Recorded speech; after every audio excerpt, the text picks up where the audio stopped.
already, Dad said don't feel like you have to preach your whole sermon. Well, I said to Vicki this week, I said, you know what, I don't think I'm going to get to preach my whole sermon. I said, better put part 1 behind it. And we'll just do a little snippet of it, and then I'll finish it up next week. How about that? Our theme for 2021 has been redeeming the time. We're going through some hard times right now in our country, in the world, times like I haven't seen in my lifetime. I know some of you are older than me, and maybe you have, but I haven't.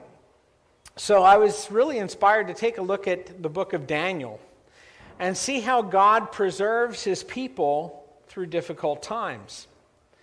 We've talked about Daniel's faithfulness to God, and we've talked about God's faithfulness to Daniel. Now, growing up in Sunday school, we used to sing a song about Daniel.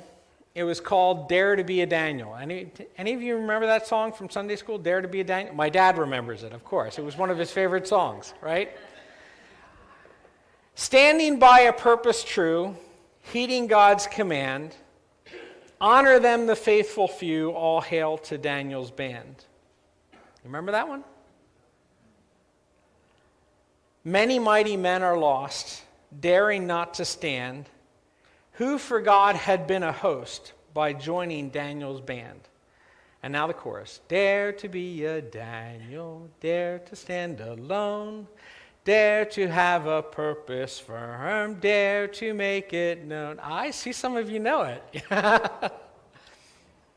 There's very few characters in the Bible which are perfect role models. Most of our Bible characters, the scripture lets us know that they have flaws. Why? Because God wants us to know that he uses flawed people for his purpose. But there are 2 characters in the Bible, 2 people for which nothing negative is mentioned. You know who they are? Bible quizzing time. 2 characters in the Bible for which nothing negative is mentioned. Joseph and Daniel. And Jesus. Sorry, missed that one. That was the obvious one. Enoch, you're right. Enoch is one too. Thinking of Joseph and Daniel, both of these men were taken prisoners to other countries. Both were used by God in very difficult circumstances. Both rose to very great positions against great opposition, against great odds. You might say that we never learn about the character flaws of these men because whatever internal struggles they had, they're worked out against the backdrop of their external struggles. They have enough opposition from the outside, we never really learn about what's going on the inside. It's easy to stand up and say, be like Daniel, right? But do any of us want to go through what Daniel went through? I didn't think so. Being forcibly taken from his homeland, subjected to brainwashing, and who knows what all else. Seeking God desperately for revelation to save the lives of him, his friends, and countless others like him. Standing up to the most powerful king in the world and delivering the message that God says to you, repent, or else. He did that twice, Rather than just saying, be like Daniel, I think the song has it right. Dare to be a Daniel. Dare to stand alone. Dare to have a purpose true. Dare to make it known. Are you willing to become a host for God by joining Daniel's band? It's easy to believe in God when times are good, but how do we find faith in difficult times? There are these chapters in the book of Daniel, and I talked about it last time when I talked about the pattern that Daniel's written in. It's like a mirrored pattern. And this chapter and chapter 3 chapter 3 are the tests in Daniel. Tests are circumstances which are designed to show us what we're made of. And this is where we find out which is stronger, our human weakness or the image of God in us. Time and providence will show that surrendering to God is what leads to human thriving. So exactly what are we daring to do? This outline is in your bulletin, or those of you watching online, there's an electronic bulletin available. First of all, dare to be trusted, dare to be faithful, and dare to prosper. I think in the interest of time, I'm just going to try to get through the first one today. Let's take a look at Daniel chapter 6, verses 1 to 3. Dare to be trusted. It pleased Darius to set over the kingdom 120 satraps to be throughout the whole kingdom, and over them 3 high officials, of whom Daniel was one, to whom these satraps should give account, so the king might not suffer loss. But then Daniel became distinguished above all the other high officials and satraps because an excellent spirit was in him, and the king planned to set him over the whole kingdom. So when we last talked about Daniel, it's been a couple of weeks, but remember last time he interpreted King Belteshazzar's dream, the writing on the wall. Remember that? And he was offered, because of that, he was offered the top spot in the kingdom. Well, the third spot, but that was actually the top spot because King Belteshazzar was actually only second, and his father had just lost a battle and gone AWOL. So Daniel's offered the top spot in the kingdom, but what happened? The kingdom fell that night. That night it was taken over by the Medes and the Persians. By the way, when the scripture says the Medes and the Persians were actually one group at that time. Babylon was taken over by the territories to the north and the east. Now Babylon is in modern-day Iraq in the southern part, but the northern part of Iraq and the northern part of Iran were the Medes and the Persians. Modern day, have you ever heard the term Kurdistan? That's the Medes and the Persians that took over Babylon. And once again, Daniel rises to the top. Now, I'm guessing that King Darius heard about this guy who had seen the writing on the wall, and he promoted the guy that had the guts to tell King Belshazzar that his kingdom was finished. Daniel had a reputation for telling the truth, even when it wasn't to his benefit. And that's your first fill in the blank. Be known for doing what is right. Be known for doing what is right. The scripture says he had an excellent spirit. An excellent spirit. Has anybody ever said that about you? He has an excellent spirit. There was something about his presence that was unusual. Now you might think, well, maybe he was charming. Like Daniel, he's a real charmer. He has an excellent spirit. Nah, not quite. I've known a lot of charming people. They're not usually excellent. That's something different. Daniel had this kind of commanding presence. I guess we would call it gravitas, right? Something like that. Why? Because he could be trusted. And everybody knew it. Why? Because he had a track record of making right decisions. Had a track record of making right decisions. Now, I told you a little story about how I attended the Bible study here, and I was surprised that people were reading the Bible and enjoying it. Nobody was making them do it. As a matter of fact, when I was growing up in the church, I was sometimes confused as a young person. Because everybody told me, do this and don't do that. But then I would watch what they do, and I noticed that a lot of times people did the very things that they told me not to do. What am I supposed to do with that? It's kind of like, you know what the biggest lie these days is? That little checkbox on every form that we fill out online that says, I have read the terms and conditions.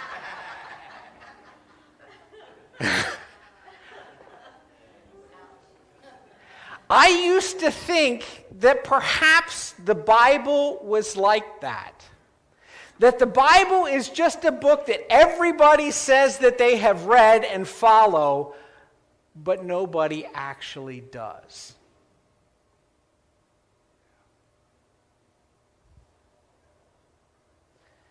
And I was asking God about this.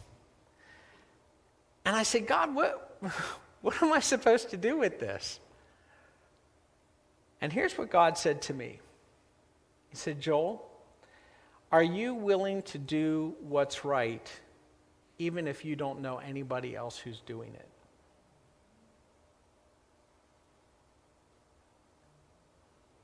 What if instead of judging yourself by what other people are doing, what if you judge it just by what I say and your obedience to me?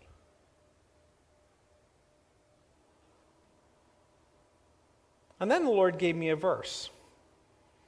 1 Timothy 4:12. I'm going to read this in the New Living Translation.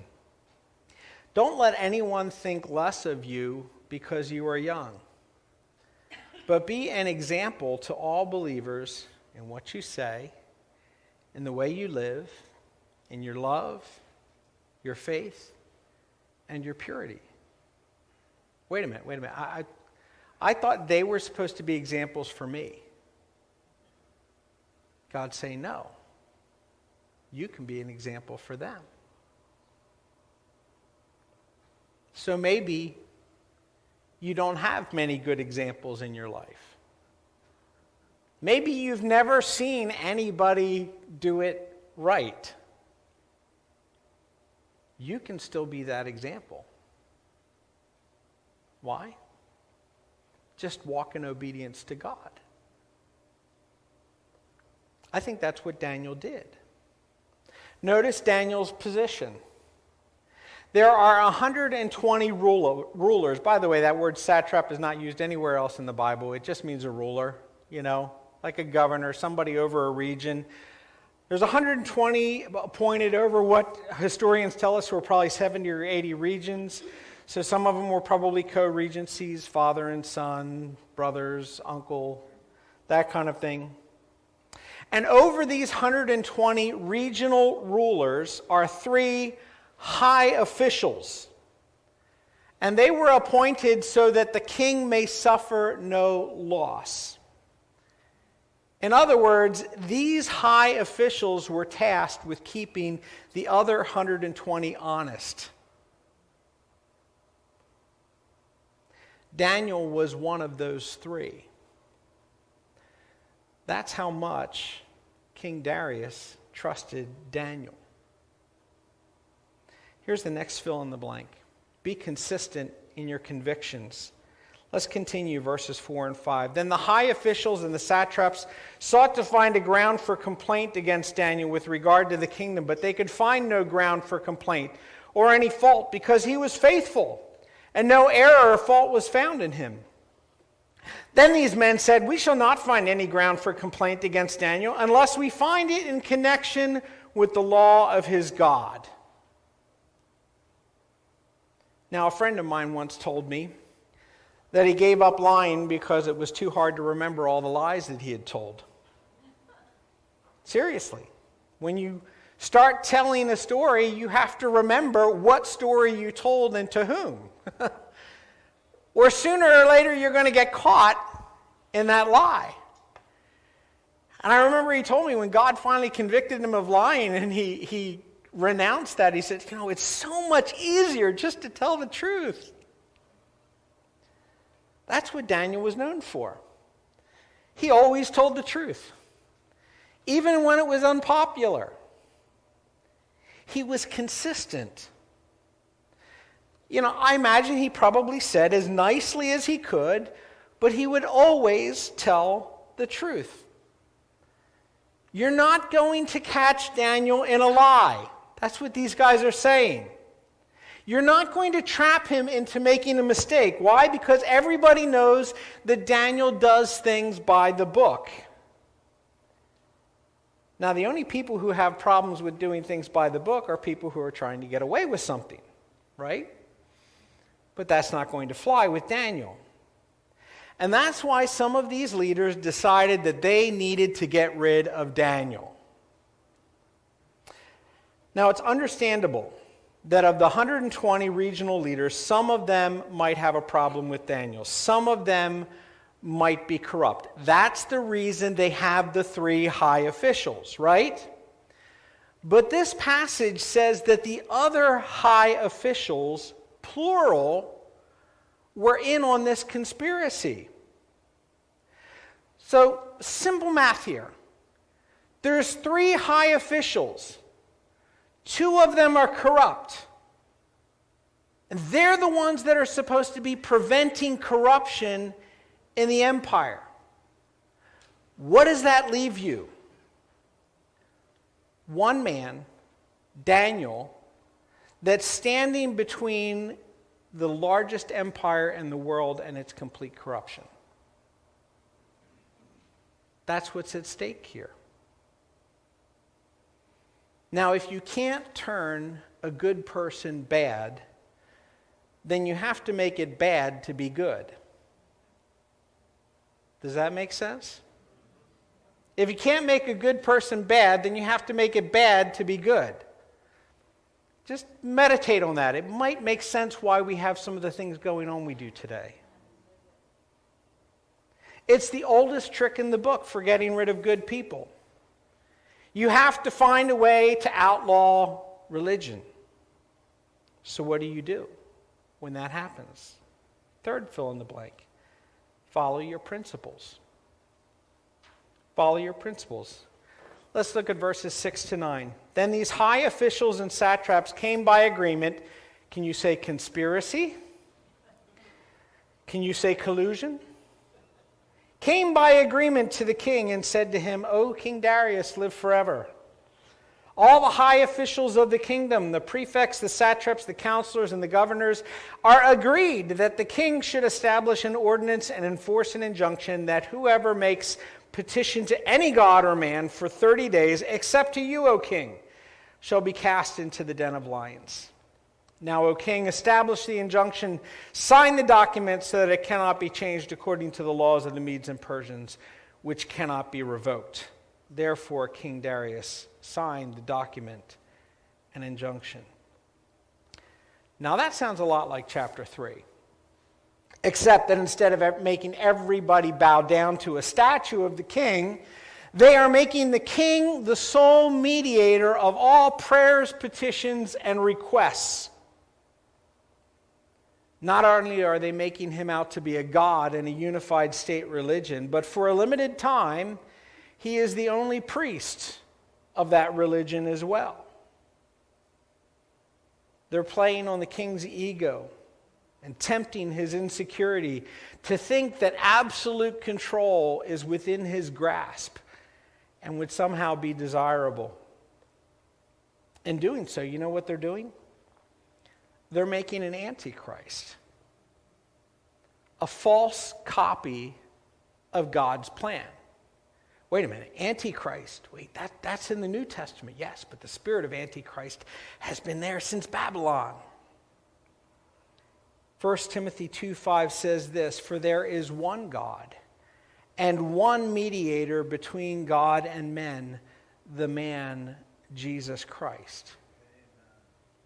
This idea of there only being one mediator, that's Jesus.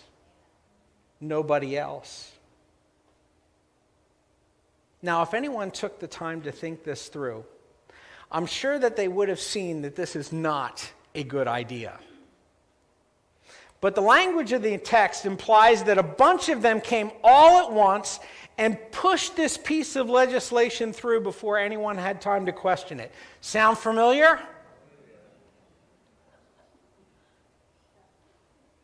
They claimed to represent all of the officials, even Daniel, in approving of this matter and its urgency. And the king signed on the dotted line because there was nothing even he could do about it. One thing this country had going for, at least they believed in the rule of law. Even the king had to submit to the law. Once a law is made, it cannot be changed. You know, the key ingredient to good character is consistency. I mean, even better than good behavior. It's easy to deal with somebody who has some behavior problems as long as you know what to expect from them. But when a person is inconsistent, when you have no idea when you come home which person you're going to meet, that's a problem. Consistency is important. People need to know what they can expect from you, even your flaws. As long as you're consistent, they know what to expect. I don't think any of us are completely consistent. We're all divided somewhere. If no other place, there's the flesh and the spirit. Sometimes we're in the flesh, sometimes we're following the spirit, and kind of go back and forth between the other, one and the other. But do you know who is completely consistent in his character? God is. God is. That's what it means when the Bible says, I am the Lord and I change not. Doesn't mean that God never changes in terms of what he does or you know, stuff changes and God changes with it, but God himself doesn't change. His character is completely consistent. You always know what to expect from God because of who he is. He is faithful. He's faithful. And that's why, that's what he wants from us. To just be faithful. Come on up, Pat. You know, we have all kinds of feelings go through our mind. We have all kinds of emotions from day to day. You know, there's times when it's kind of like, don't listen to what I say, I'm just venting, right?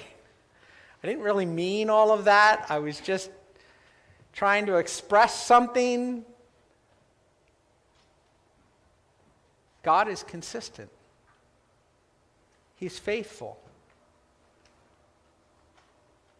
And he wants us to be faithful. And that's next week. Dare to be faithful. We'll pick up there where we left off. But let's stand. Let's worship the Lord as we close. God, I thank you that you have been faithful. These 40 years, we've changed. Times have changed. What's cool, what's good, what's in or out has all changed. But you're still the same. Your character is entirely consistent.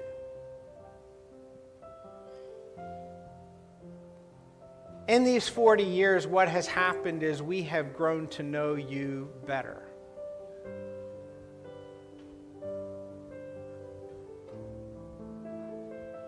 We have moved towards your character. God, continue to show yourself to us.